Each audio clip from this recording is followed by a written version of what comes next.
Which one of the following star is nearest to the earth? सबसे छोटा nearest star कौन सा है अर्थ के?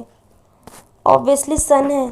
सन is the nearest star to the earth with its average distance being 149.6 million kilometer. Proxima Centauri is the second nearest star of the earth.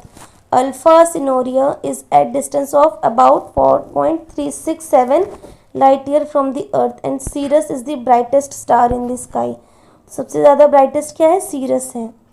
ठीक है, तो यानी कि सबसे पहला तो सन है, फिर प्रॉक्सिमा सिनेरिया, फिर है हमारा अल्फा सिनेरिया, शिनशेरो जो भी बोलते हैं, प्रोनाउंसिएशन थोड़ा देख लेना भाई.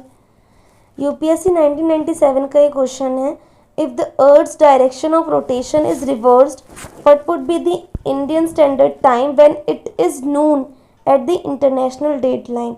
अगर अर्थ का डायरेक्शन ऑफ रोटेशन जो है वो रिवर्स हो जाए तब के कंडीशन में पूछ रहा है.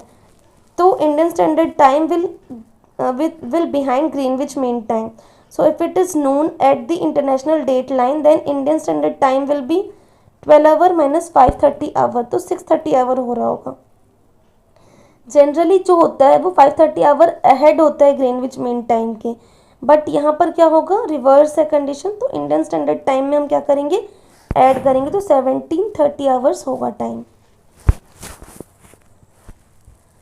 The group of small pieces of rock is revolving around the sun between the orbit of Mars and Jupiter are called. 1997 का क्वेश्चन है ये तो हमको भी पता है क्या है, एस्ट्रॉइड. अभी लास्ट टू लास्ट क्वेश्चन में भी देखा हमने कि group of small piece of rock revolving around the sun between the orbit of Mars and Jupiter are called asteroid.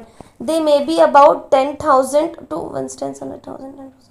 1 lakh in number, but their total mass is only a few hundred the mass of moon. They include Sirius, the largest 940 kilo in diameter kilometres. तो सबसे largest जो हमारा asteroid है वो क्या है? Serous.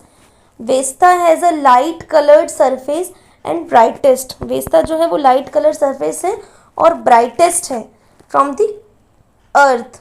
Eros and इकोरस.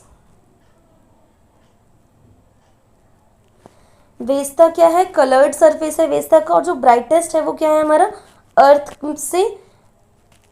ठीक है, इरोस और इकरास एक और हमारे एस्ट्रॉइड के एग्जांपल्स हैं. ओके.